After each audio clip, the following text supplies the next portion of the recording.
Thought it was just another night shift, quiet holes, mopping floors, and keeping to himself. But when a black belt martial artist singled him out, asking him to spar for fun, everything changed. What seemed like a harmless challenge soon revealed something far darker, something that wasn't about strength, but about power, prejudice, and the way society sees people like him. What happened inside that gym left everyone speechless and exposed a truth far bigger than a single fight. Marcus was no fighter, at least not in the way people imagined when they heard the word. By day, he was a janitor who kept the local community gym spotless, the man with a quiet smile, the steady hands, and the habit of humming old jazz tunes while sweeping. Most never looked twice at him, but those who knew him saw his pride, a man working hard, providing for his family, and holding on to dignity in a world that didn't always give it back. The gym was his routine, his second home. He knew every corner, every echo of the punching bags, every athlete's ritual. But to some, he wasn't part of the place. He was just the one who cleaned up after the real fighters. And that unspoken line between them would soon be crossed in a way he never expected. Because one night, when the mats were nearly empty and the air still smelled of sweat and chalk, someone decided to test him. And from that moment on, everything changed. The challenge came casually, tossed out like a joke. A black belt fighter, confident and smirking, turned to Marcus and said he should step onto the mat. Just for fun, he insisted. The others chuckled, watching. To them, it was entertainment, a way to see the janitor, the man they barely acknowledged, squirm under the spotlight. Marcus hesitated. He wasn't a trained fighter. He had no belt, no accolades, no reputation in the gym. But refusing would only make him the target of more laughter, more whispers about how he didn't belong there. His pride, carefully guarded through years of quiet hard work, was suddenly at stake. Reluctantly, he agreed. The room shifted. What was meant to be playful became charged, heavy with expectation.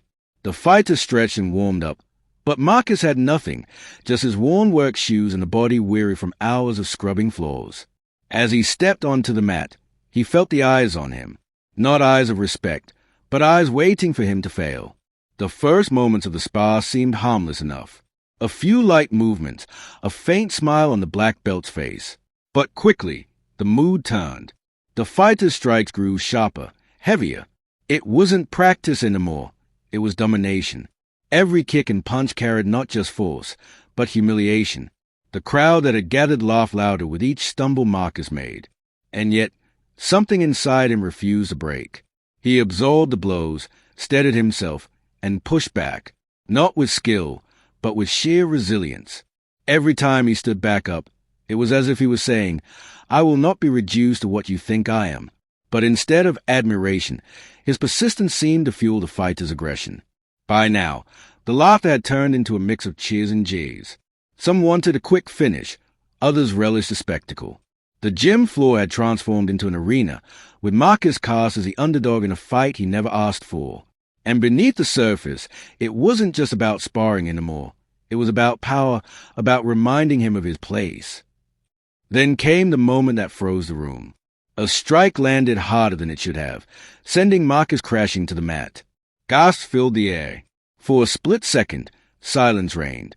Everyone waited. Would he stay down, or would he rise again? What happened next would silence not only the fighter, but everyone watching. The room held its breath as Marcus lay still on the mat. For a moment, it looked like the humiliation was complete, that the janitor had been broken for everyone to see. But then, slowly, he pushed himself up. His arms trembled, his knees shook, but his eyes burned with something no one expected: defiance. The black belt smirked, ready to finish what he started. He lunged again, aiming to put Marcus down for good. But this time, Marcus didn't crumble. He moved instinctively, dodging just enough, holding his ground with a strength that came not from training, but from years of enduring far worse than punches. Every time he steadied himself, every time he refused to fall, the room grew quieter. The fighter grew frustrated, striking harder, faster, more reckless. And in that frenzy, the truth of the moment became impossible to ignore. This wasn't a spar. It was punishment.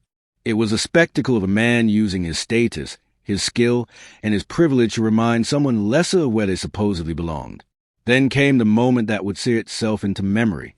The fighter swung with everything he had, but Marcus braced himself and stood firm. The blow landed, but he did not fall. The silence that followed was deafening. For the first time, the crowd wasn't laughing. They weren't cheering. They were simply watching, a janitor who refused to break, standing tall against a man who thought he was untouchable. And in that silence, it became clear Marcus had already won. When the spar ended, there was no official winner. The black belt stepped back, chest heaving, his pride dented more than his body. Marcus simply stood there, battered but unbroken, and in that stillness he revealed the truth, that sometimes the greatest strength lies not in landing blows, but in refusing to be crushed by them. The crowd left the gym in silence. For some, it was shame. For others, a sobering realization. They hadn't just watched a match. They had witnessed a man being tested, humiliated, and underestimated simply because of who he was. And yet, the very thing meant to strip him of dignity had only revealed his resilience. For Marcus, the bruises healed, but the weight of that night remained. It was never about fighting. It was about being forced to prove his worth in a space that should have seen him as equal, a space where his uniform and his skin color had marked him as less than. And that is the heart of this story, because Marcus isn't alone. His struggle mirrors countless others who are challenged, doubted, or dismissed, not because of their abilities, but because of prejudice woven deep into the fabric of society. The real question is this: how many more people must stand, silently enduring, before we stop mistaking resilience or acceptance of injustice? How many more moments like Marcus's will be brushed aside as just a misunderstanding instead of recognized as a reflection of a system that still needs to change? One man's quiet defiance left the gym speechless. But what if we all refuse to stay silent?